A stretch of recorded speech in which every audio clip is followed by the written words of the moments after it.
So today we start a new topic named as J&K Reorganization Act। तो आज हम नया टॉपिक शुरू कर रहे हैं जिसका नाम है J&K Reorganization Act 2019। आप जानते हैं कि जो जम्मू कश्मीर थी पहले स्टेट थी, स्टेट का दर्जा था इसके पास, लेकिन 2019 में 5 अगस्त के बाद इसका ये दर्जा छीन लिया गया और इसको बाद में बाइफरकेट किया गया 2 पार्ट्स में और इसकी 2 यूनियन टेरिटरीज बनाई गई। तो उन्हीं के रिलेटेड इस जो एक्ट लाया गया था इसके रिलेटेड जो भी क्वेश्चंस बनेंगे वो आज हम डिस्कस करेंगे। इस जहां मैं आपको पीडीएफ सेंड करूंगा, इस पीडीएफ का पासवर्ड सेम पिछली पीडीएफ की तरह होगा, कैपिटल डी लिखनी है, बाकी आपके सारे कुछ स्मार्ट रखना है आपने, ठीक है। तो पासवर्ड आपका जे रहेगा। इसे करने के बाद जब प्रेस करोगे तो इस तरह से जो ओपन हो जाएगी। तो इसके रिलेटेड जितने भी क्वेश्चंस बनेंगे वो आज हम पढ़ेंगे। तो स्टार्ट करते हैं। फर्स्ट ही रीड करते हैं कि जम्मू कश्मीर रीऑर्गेनाइजेशन एक्ट 2019 ये हमारा टॉपिक है। The centre revoked Jammu Kashmir special status. तो जो हमारी स्टेट थी इसको एक स्पेशल स्टेटस दिया गया था, एक दर्जा दिया गया था 1954 में। प्रेसिडेंट के तहत इसके पास अलग पावर्स दी गई थी जो कि आर्टिकल के तहत थी 317। तो 370 जो आर्टिकल है उसके तहत हमारे एक स्पेशल दर्जा मिला था स्टेट को। Brought in the J&K Reorganization Bill 2019 which splits J&K। इसके बाद अभी 2019 में एक द्वारा प्रेसिडेंशियल ऑर्डर आया जिसके तहत ये जो स्टेट थी J&K इसको 2 यूनियन टेरिटरीज़ में डिवाइड किया गया। फर्स्ट इसकी जो यूनियन टेरिटरी है वो आ गई J&K और सेकंड जो इसकी डिवीज़न थी लद्दाख उसको इन्होंने यूनियन टेरिटरीज़ बना दिया। तो फर्स्ट ही J&K में 3 डिवीज़न्स आती थी, जम्मू कश्मीर और लद्दाख। तो 2 डिवीज़न्स की उन्होंने एक यूनियन टेरिटरीज़ बना दी और जो थर्ड थी लद्दाख उसकी अलग यूनियन टेरिटरीज़ बना दी। तो इसको स्पेशल स्टेटस दिया गया था, सेम जैसे अभी प्रेसिडेंशियल ऑर्डर आया था इसी तरह से 1954 में भी प्रेसिडेंशियल ऑर्डर था, उससे था जिसके तहत इसको एक स्पेशल स्टेटस दिया गया था जो कम जाता था अंडर आर्टिकल 370। अब 2019 में द्वारा ये प्रेसिडेंशियल ऑर्डर के तहत इसको स्प्लिट किया गया 2 यूनियन टेरिटरीज़ में। तो इस जे एक्ट जे जो बिल था ये कब लाया गया ये पढ़ेंगे। तो फर्स्ट ही हम जान लेते हैं कि कब भी कोई कानून बनाना उससे पहले क्या करते हैं, different types of bill introduce करते हैं पार्लियामेंट में। तो पार्लियामेंट में बहुत सारे जो बिल होते हैं उनमें से कुछ मनी के रिलेटेड बिल हो सकते हैं, तो इसको नाम देंगे मनी बिल, ठीक है। अगर जो कानून है, जो कॉन्स्टिट्यूशन में कानून हैं उनके अगर बदलाव चाहते हैं तो उस तरह का कोई बिल पेश किया जाता है उसको बोलते हैं कॉन्स्टिट्यूशनल अमेंडमेंट बिल, ठीक है। इसके बाद अगर और कोई जैसे 1 ईयर के रिलेटेड हो या हमारे फाइनेंशियल ईयर के रिलेटेड कोई बिल आए तो उसको बोलते हैं फाइनेंशियल बिल। इसके अलावा इन चीज़ों के बगैर जो बाकी कोई मैटर हो उसके ऊपर अगर बिल आएगा तो उसको बोला जाएगा ऑर्डिनरी बिल। तो इस तरह के डिफरेंट टाइप्स ऑफ बिल होते हैं जो प्रेजेंट किए जाते हैं, कहाँ पे पेश किए जाते हैं, लोकसभा या राज्यसभा में। ये जो मनी रिलेटेड बिल्स होते हैं जैसे मनी बिल हो गया, फाइनेंशियल बिल हो गया, ये सबसे पहले लोकसभा में लाने पड़ते हैं। वहाँ से अगर स्पेशल मेजॉरिटी से पास हो, सिंपल मेजॉरिटी से भी अगर वहाँ से पास हो जाते हैं तो उसके बाद इनको राज्यसभा में लिया जाता है। लेकिन जो कॉन्स्टिट्यूशन अमेंडमेंट बिल है और जो ऑर्डिनरी बिल है वो चाहे आप राज्यसभा में पहले लाओ चाहे वो लोकसभा में लाओ, आप दोनों में से किसी जगह में भी पहले उसको ला सकते हैं और वहाँ से पास करवा सकते हैं। इसके बाद अगर एक हाउस से पास हो जाता है, मान लेते हैं राज्यसभा से ये पास हो गया, इसके बाद इसको लोकसभा से पास करवाना पड़ता है। जब दोनों जगह से ये बिल पास हो जाता है इसके बाद ये प्रेसिडेंशियल की असेंट के लिए भेजा जाता है, उनकी मंजूरी के लिए भेजा जाता है। तो अगर प्रेसिडेंट उस बिल के ऊपर साइन कर देते हैं उसके बाद ये बिल कुछ समय बाद क्या बन जाता है, एक्ट बन जाता है।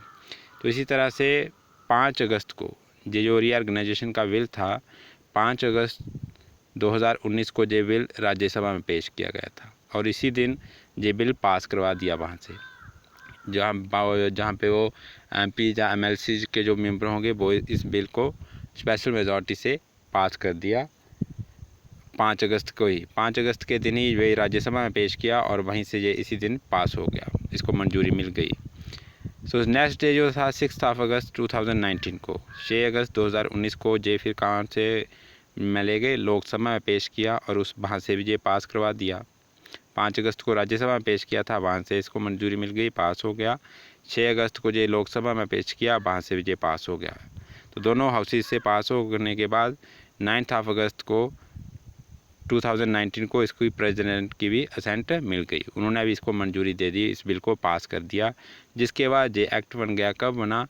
31 अक्टूबर 2019, जो कि इस तब लागू हुआ था। ऐसे तो ये 5 अगस्त के बाद उन्होंने सब्मिट कर दिया था, 9 अगस्त के बाद मैक्सिमम इसको सब्मिट कर दिया था, लेकिन बिल्कुल ये कम इनटू फोर्स कब आना था? कुछ टाइम पीरियड था, तब तक ये बिल ही रहता है। इतने टाइम के बाद ये आपका एक्ट बन गया। इसके बाद इसको ब्रेक करना द्वारा उसी जिस तरह से उन्होंने अभी जिसको ब्रेक किया है, यूनियन टेरिटरीज़ में डिवाइड किया है, अगर इसको दोबारा आप स्टेट बनाना चाहते हैं तो इसी तरह से इन दोनों हाउसेज से इसी तरह का ये बिल लाना पड़ेगा।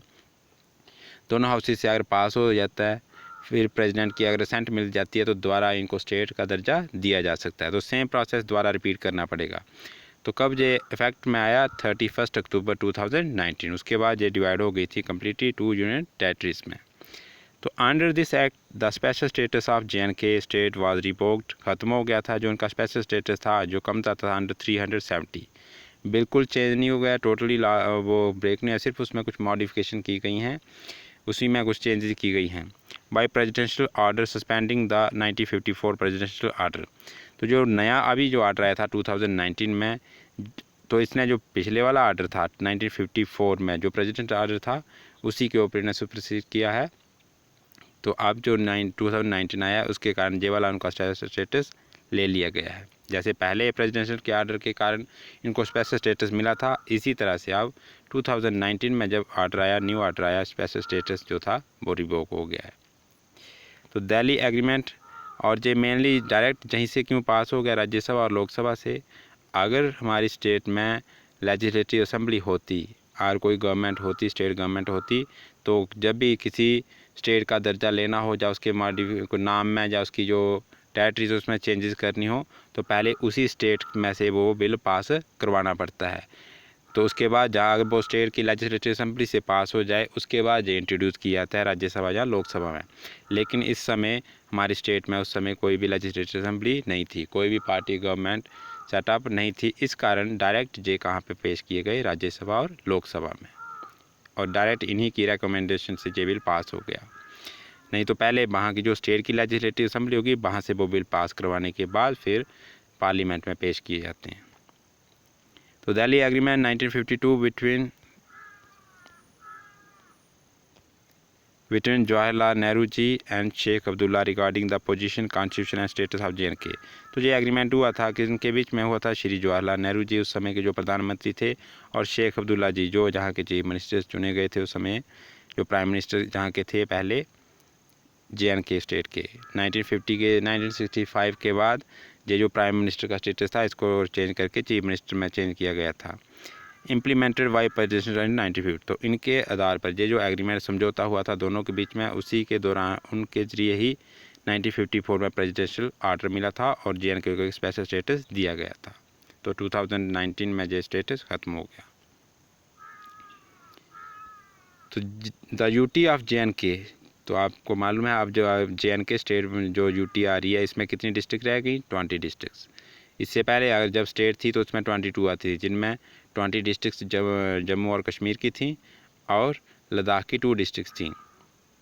JNK is administered as UT under 239A of Indian constitution.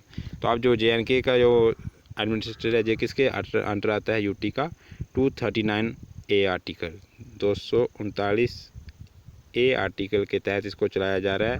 ये सेम रूल ऑफ रेगुलेशन है जिस तरह से पुडुचेरी जो तमिलनाडु के पास है यूनियन टेरिटरी, वहाँ पे ये लागू किया जाता है। सेम आर्टिकल के तहत उसको रन किया जा रहा है। यही सारे कानून JNK में भी लगेंगे। दिस एक्ट कंटेंट्स, इस एक्ट में 14 पार्ट्स थे, 103 सेक्शंस हैं और 5 शेड्यूल्स हैं। तो इस जो कानून था, जो एक्ट लाया गया इन्होंने, इसमें 14 पार्ट्स में है, वो 103 सेक्शंस हैं और 5 शेड्यूल्स का था। This act repealed around 153 state laws and 106 central laws were made applicable। तो इस एक्ट के तहत ये बताया गया है कि 153 जो स्टेट लाज हैं और 106 जो सेंट्रल लाज हैं, ये सारे अब एप्लीकेबल हो जाते हैं JNK के ऊपर।